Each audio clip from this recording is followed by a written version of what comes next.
Olá pessoal, estamos de volta para mais um episódio do Papeando com Pamplona. E hoje eu estou entrevistando ele aqui, Aloysio Cristóvão dos Santos Júnior. Este senhor circunspecto é meu amigo há mais de 27 anos. Nós somos colegas de magistratura, fomos vizinhos, temos uma boa relação e eu quero revelar logo do começo aqui no programa, era um desejo meu fazer uma entrevista com ele. Desde a primeira temporada. Eu cheguei a gravar um programa com o Carlos Henrique Bezerra Leite lá na casa dele. Depois você vai olhar lá no nossa playlist da primeira temporada, vai ver cabelo grandão, barba, um visual completamente diferente de hoje, lá na casa dele. Mas a gente não conseguia. E este jovem senhor se tornou, talvez, uma das maiores autoridades no Brasil sobre o estudo da liberdade religiosa na relação de emprego. Ele fala sobre isso no país todo, ele tem um livro, aqui é a primeira edição, tem a edição mais nova, mas eu peguei na minha biblioteca para dizer, é meu, tá arriscado, tá logado, tá aqui mesmo, porque é um livro sensacional que você, se ainda não estudou, não teve a oportunidade de ler, procure, ou na biblioteca, ou compre, ou veja, mas não deixe de ler Aloysio Cristóvão sobre liberdade religiosa na relação de emprego. E é sobre isso que a gente vai falar. Aloysio, finalmente, que bom recebê-lo no Papeando com Pamplona. É verdade, eu não sei se eu tinha tanto desejo assim de participar quanto você tinha que eu participasse, porque eu sou assim meio melindroso com câmeras, essas coisas assim, mas é uma grande alegria estar participando aqui. Alegria, definitivamente essas palavras aí que você diz, eu dou um desconto, porque nossa amizade é... Não dê desconto, não quero desconto, não. É a verdade mesmo. E eu sou espalhafatoso, eu sou brincalhão, eu sou irreverente, mas eu sou profundamente sério e convicto das minhas certezas acadêmicas. E digo sem nenhum favor. Eu podia nem te conhecer. O seu livro é o melhor livro sobre liberdade religiosa nas relações de trabalho no Brasil. E eu queria lhe entrevistar. Talvez, inclusive, foi ótimo ter demorado tanto tempo, porque aí o pensamento se consolidou, né? Isso foi, quem sabe, dentro de uma linha religiosa, talvez tenha sido a vontade de Deus te esperar tanto tempo para fazer esse papeando. Mas aí vamos entender esse negócio, vamos bater logo esse papo, sabe? Porque o bate-papo assim da água e vinho, né? Da figura mais contida e do cara mais esculhambado, bagunçado como eu. Mas é porque cada um com seu estilo, tem uma preocupação acadêmica muito séria. E é preciso delimitar conceitualmente o que a gente vai falar aqui hoje. Então, por favor, defina pra gente o que é que como você define liberdade religiosa. Certo. É uma pergunta que, para início de bate-papo, eu acho que é crucial mesmo. Não podia ser outra. E é uma pergunta que parece fácil. Parece. Mas não é.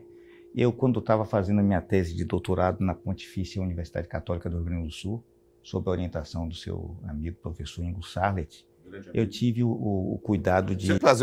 Que eu tenho que fazer um papeando também. Outro papeando que está intocado, que precisa ser feito. Era um papeando com a Luísa e um papeando com o Ingo Sarlet. Olha, sei que você está vendo... Já falei com ele, inclusive. Mas aí tem que fazer, tem que marcar. Desculpe, eu adoro interromper. Estou me sentindo o Jô Soares, sem querer interromper, mas interrompendo... Fique tranquilo. O Ingo é um grande amigo também. E eu falei com ele. Sim? E você precisa... Ele disse que está sempre sem tempo. Então, na verdade, é o seguinte, eu tive esse cuidado de fazer assim. Vou pensar aqui sobre liberdade religiosa, o que é que as pessoas entendem sobre isso, né? E fiz uma pesquisa com familiares, com amigos. O que é que você entende por liberdade religiosa? E, basicamente, a resposta era assim, a liberdade de ter uma religião. Era a resposta mais comum, né? mais frequente. E não está errada, mas liberdade religiosa não é só isso, né? O meu amigo, que também me ajudou na tese, que é desembargador lá no TJ do Rio Grande do Sul, Jaime Van Gartner, acho que você deve também trazê-lo para falar sobre liberdade de expressão, que ele é muito bom, e sobre liberdade religiosa também.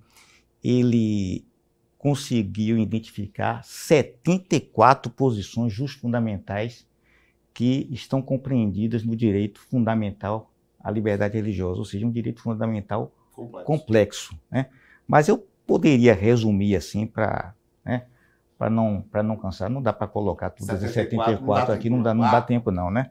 Seria a liberdade de crer e de agir segundo as crenças, seja no seu sistema ético de valores, na sua prática do dia a dia, e também de cultuar.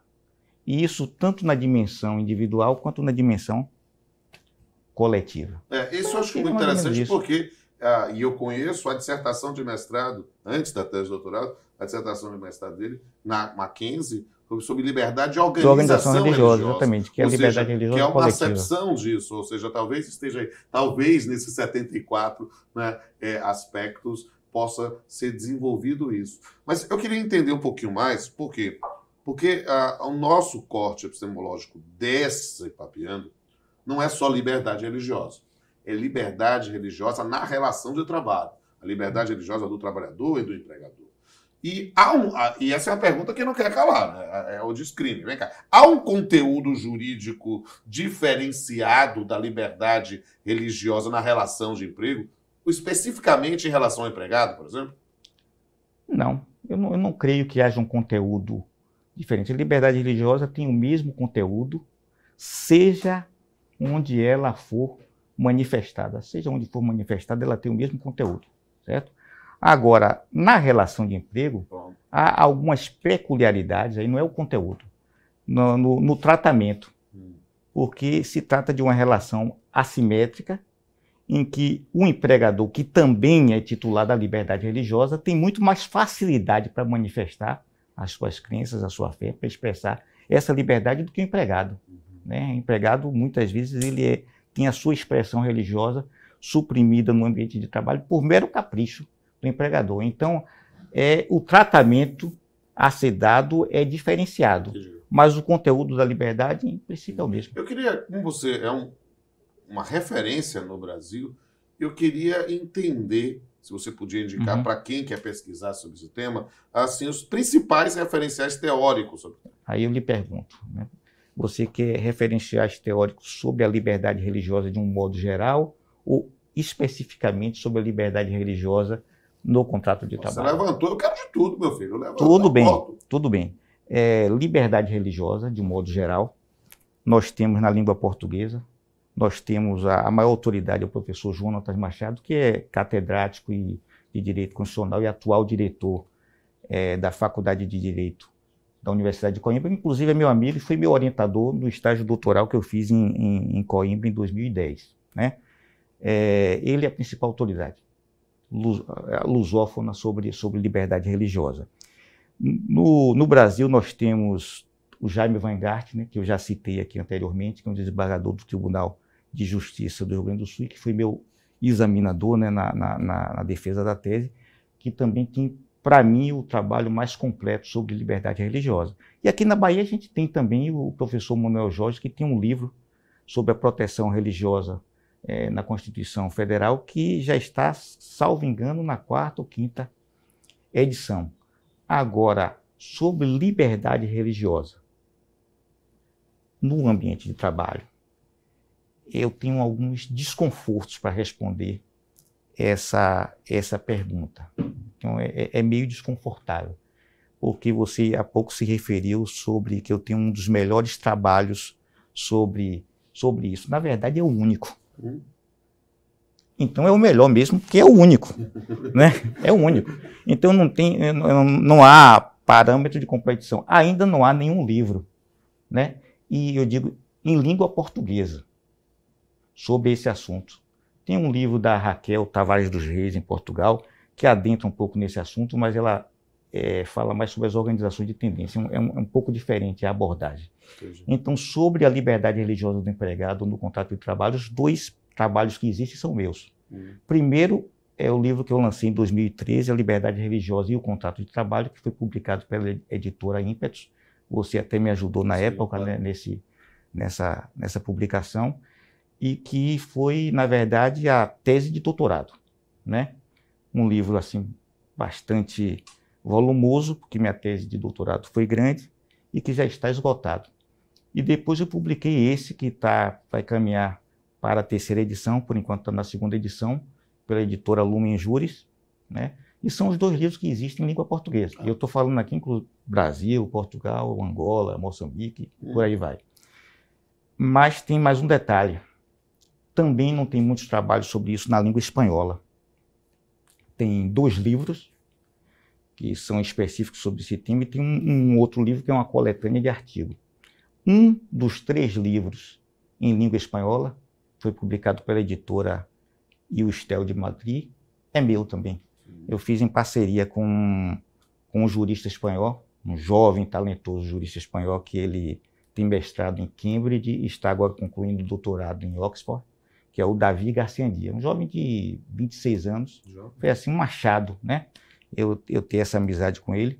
E nós fizemos um livro adaptado à legislação espanhola, né? Seguindo mais ou menos os princípios desse livro.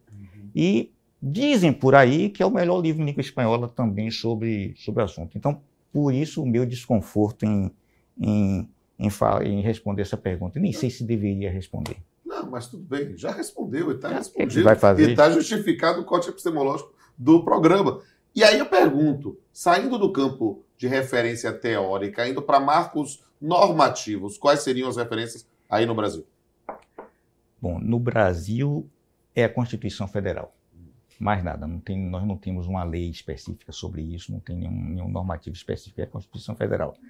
Mas a gente faz uso também, até porque há uma integração dessas normas internacionais ao direito brasileiro, da Declaração Universal dos Direitos Humanos, inclusive, principalmente o artigo 18, e a Declaração sobre a eliminação da intolerância fundada na religião. O nome não é bem esse. Tem alguma coisa faltando aí nesse nome, mas minha memória é muito boa, não. Tá certo. Mas partindo dessa premissa, e ainda a pergunta de $1 milhão, né? O empregador pode apenas, com base no poder diretivo empresarial, proibir qualquer manifestação religiosa no ambiente de trabalho? De modo algum. Na minha salvo, aliás, eu vou dar 2 exceções depois, mas eu digo que, de um modo geral, o empregador ele não pode suprimir a expressão ou querer tornar um ambiente de trabalho asséptico à expressão religiosa. E por quê? Porque a religiosidade ela faz parte, ela forma a identidade do trabalhador religioso, certo? O trabalhador religioso, ele é religioso em casa, ele é religioso quando está na sua igreja, ele é religioso quando está no trabalho, ele é religioso quando está votando nas urnas, ele é religioso em todos os espaços públicos. Ele é religioso, certo? E não se pode, vamos dizer assim, esquizofrenizar o trabalhador ou partir ele, né, em compartimentos. Não, você é aqui só trabalhador. Aliás, por incrível que pareça, há julgados. Eu conheço julgados, né, que dizem literalmente isso. Fé e trabalho não se misturam. Assim, para mim, uma coisa absolutamente, assim, absurda, né? Fé e trabalho se misturam. Na vida do trabalhador religioso, não tem como ele dissociar a sua identidade. Deixa de ser ele mesmo.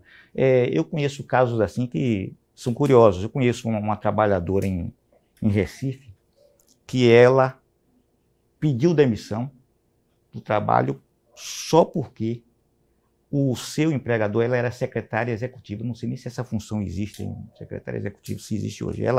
Ela pediu demissão porque, isso na época de telefone, viu gente, né? Na época de celular, não na época de telefone fixo, porque o patrão dela, né, pedia que ela respondesse às ligações quando ele não queria atender, dizendo que ele não estava.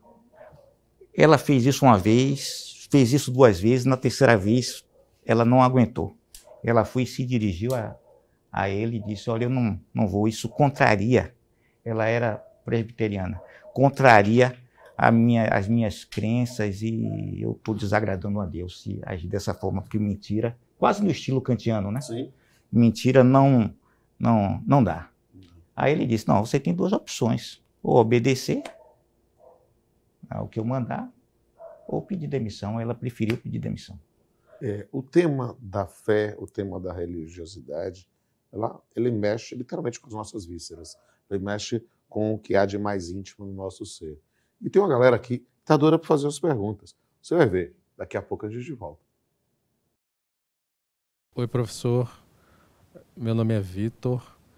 Obrigado pela entrevista, mas eu tenho a seguinte pergunta.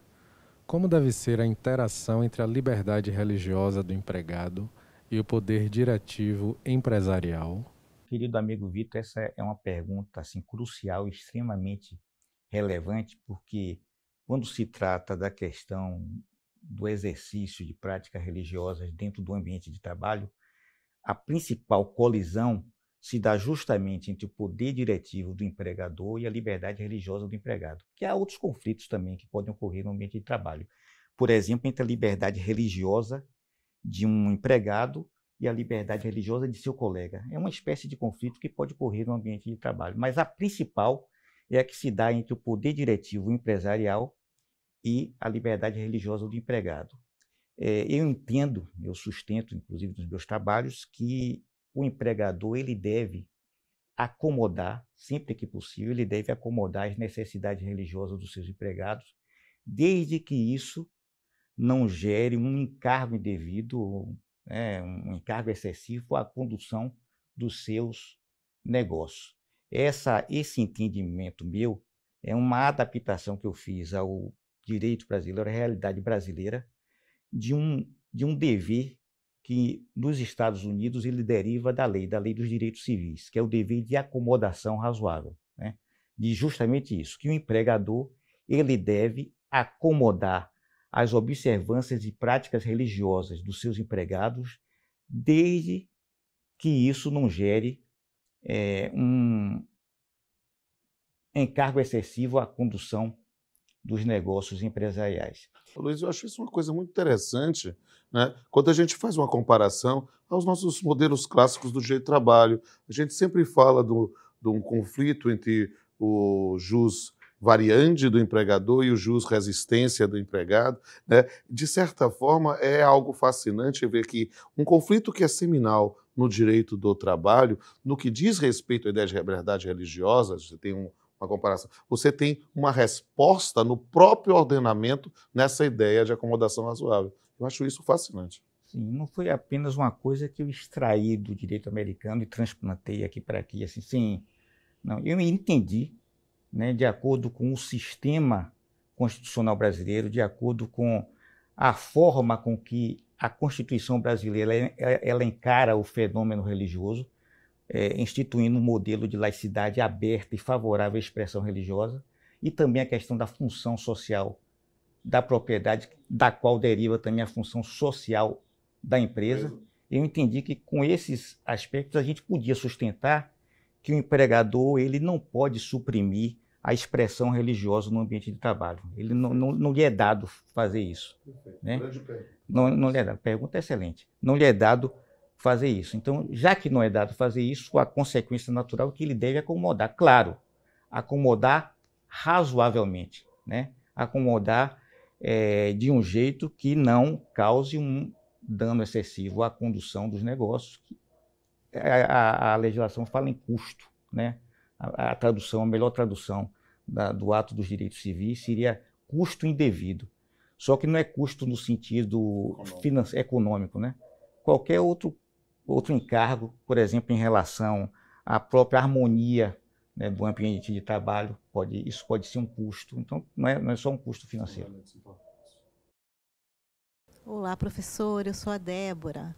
Professora Luiz, o proselitismo religioso pode ser proibido no ambiente de trabalho?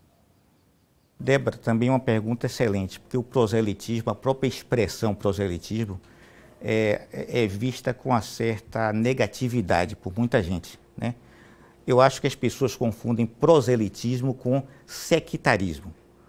Proselitismo é a mera propagação de ideias, ou tentativa de convencer os outros a abraçarem as suas ideias, as suas convicções, as suas crenças. Aliás, essa expressão proselitismo vem de uma palavra grega, prosélitos, e se referia mesmo aos discípulos, né, aos novos discípulos do judaísmo. Mas a palavra proselitismo hoje também se refere a proselitismo sindical, a proselitismo político, né? E eu entendo o seguinte, que o empregador, em regra, e depois eu te explico por que em regra, ele não pode suprimir nem mesmo o proselitismo. O proselitismo religioso, além de ser uma posição jurídica da liberdade religiosa, também é uma posição jurídica muito importante da liberdade de expressão, né?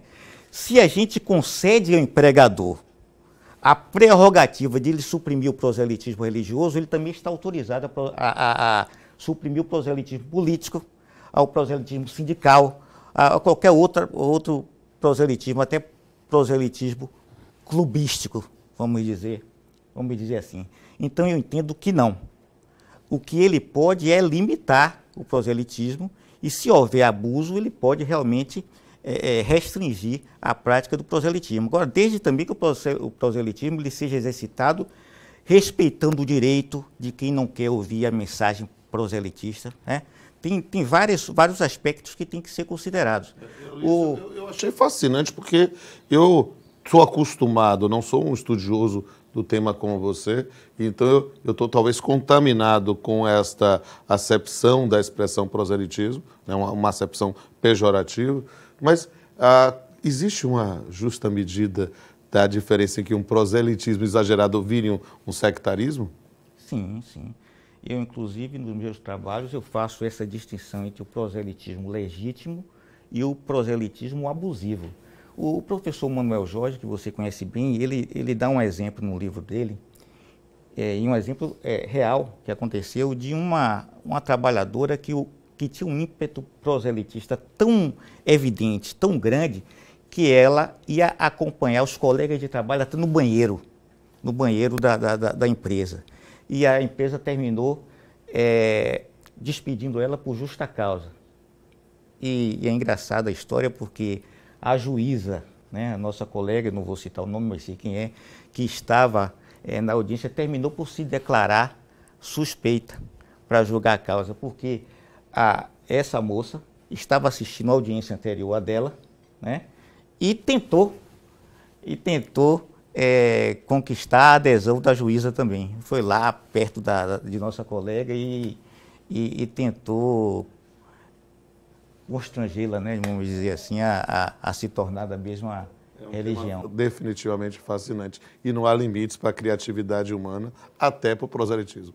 Pois é, então há situações em que é cabível a restrição, mas não simplesmente dizer assim, não cabe proselitismo religioso, porque, vamos dizer assim, tem uma expressão que é um pouco estúpida, vou dizer assim, com a devida vênia, de que lugar, que trabalho não é lugar de religião. Isso é meio estúpido, certo? Porque a religião, ela compõe a identidade do trabalhador. Se o trabalhador é religioso, compõe a identidade dele. Então, ele não é religioso só em casa, ele é religioso aonde quer que ele vá, né? Então, desrespeitar a sua identidade religiosa é um desrespeito também à sua dignidade como pessoa.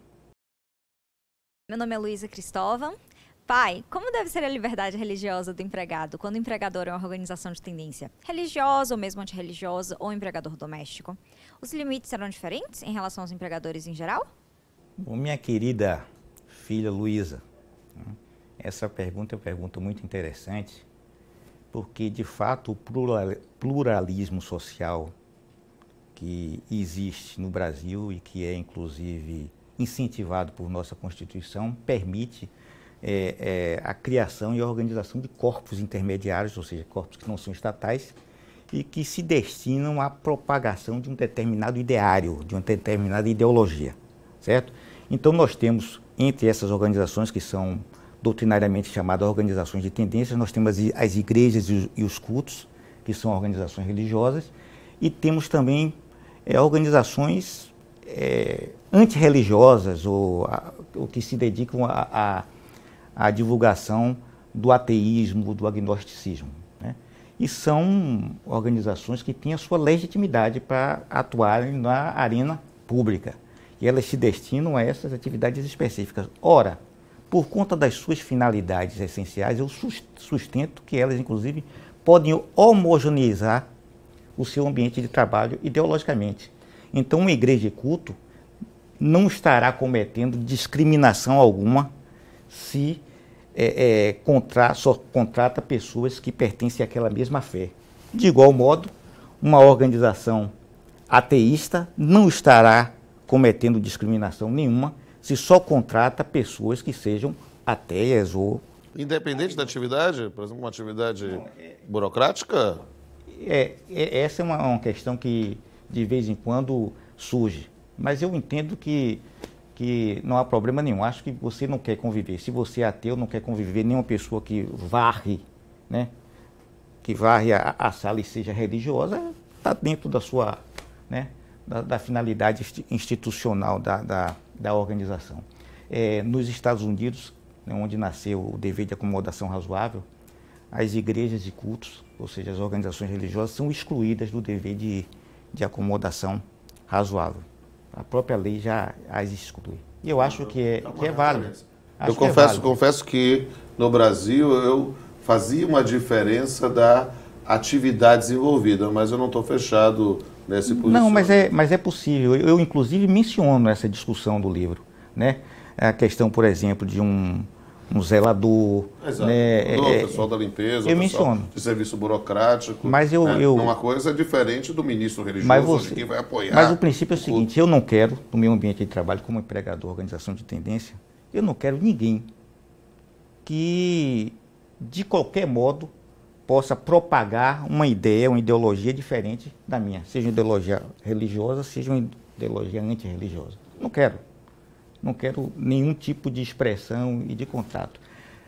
Um caso também aqui, eu acho que é similar, é o caso do empregador doméstico. O caso do empregador doméstico também é similar. Vamos pensar assim, você não quer que seus filhos sejam religiosos.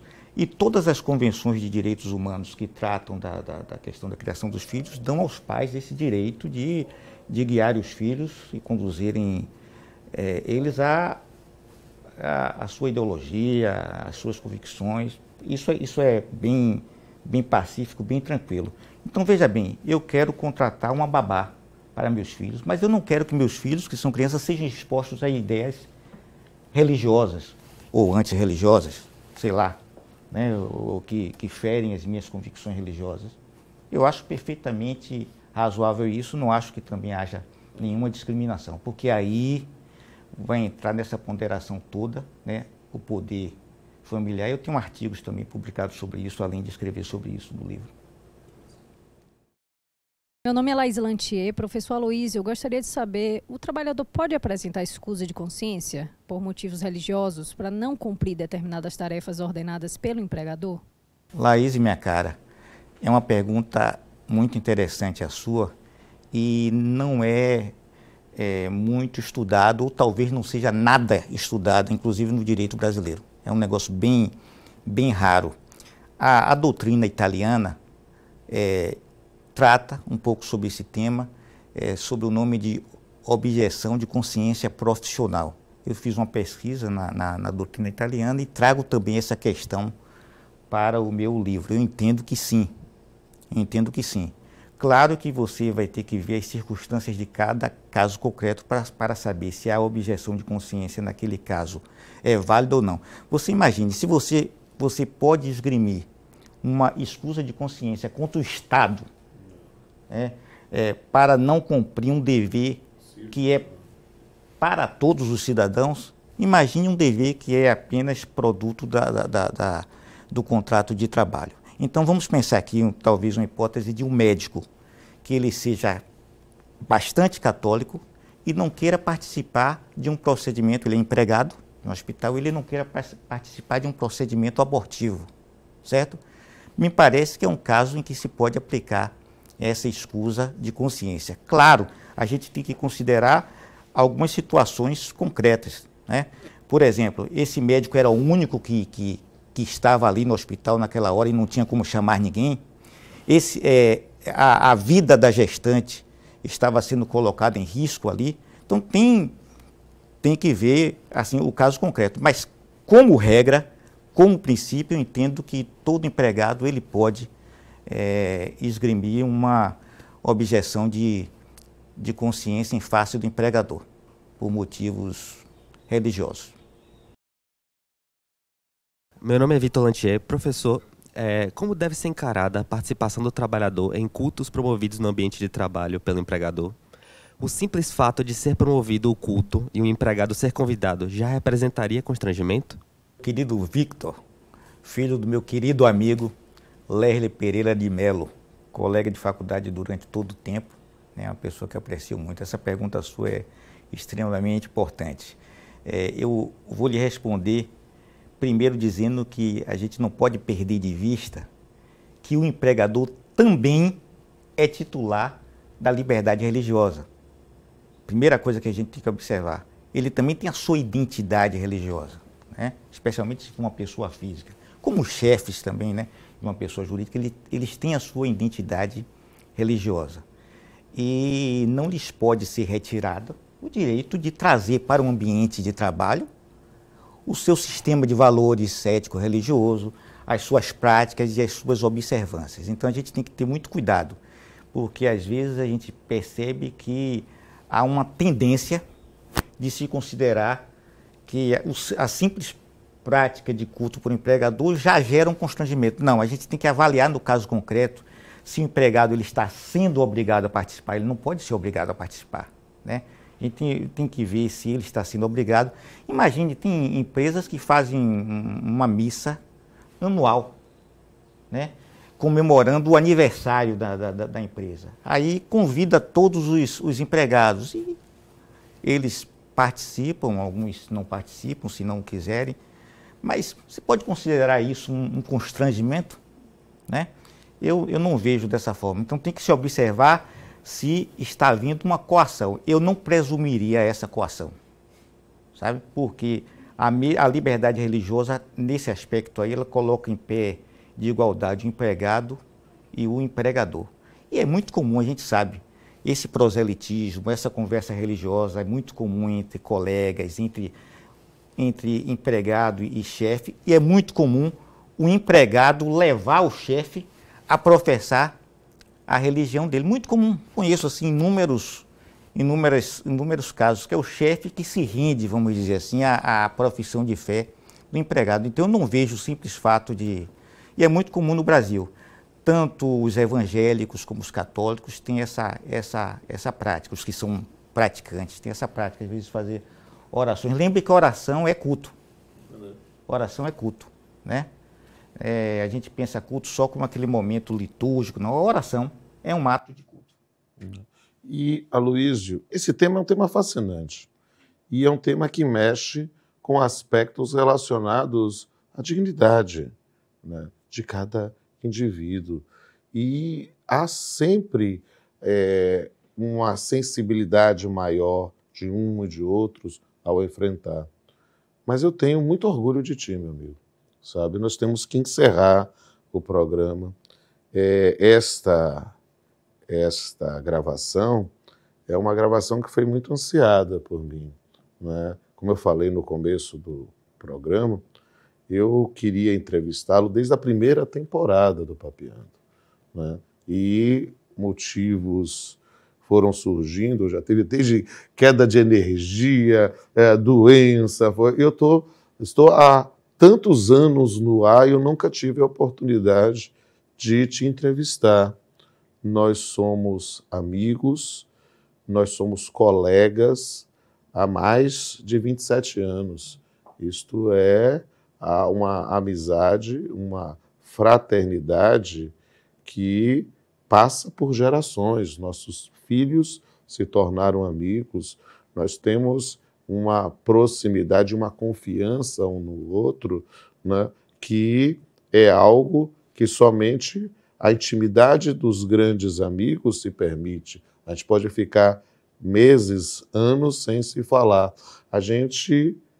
Cada um de nós tem características completamente diferentes. Você mais tranquilo, mais ponderado, mais reflexivo, eu mais espalhafatoso, mais irreverente, mas há nisso um respeito imenso, recíproco, uma amizade, um amor fraterno que eu hoje tenho a satisfação de poder te chamar finalmente para um brinde do Papeando.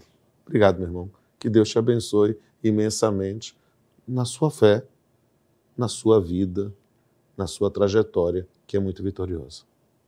Muito obrigado, meu querido. Foi um prazer enorme participar desse programa. De fato, o primeiro não foi realizado por causa daquele blackout. Seria junto com Carlos Henrique Bezerra Leite, né? Que terminou fazendo lá em casa. Nós gravamos o episódio na sua casa. É verdade. Eu já usei a sua casa para gravar o Papeando e não consegui gravar contigo. Para vocês verem o privilégio que eu tenho de contar com a amizade desse. É verdade. E de me aguentar. Espalhafatoso amigo. É verdade.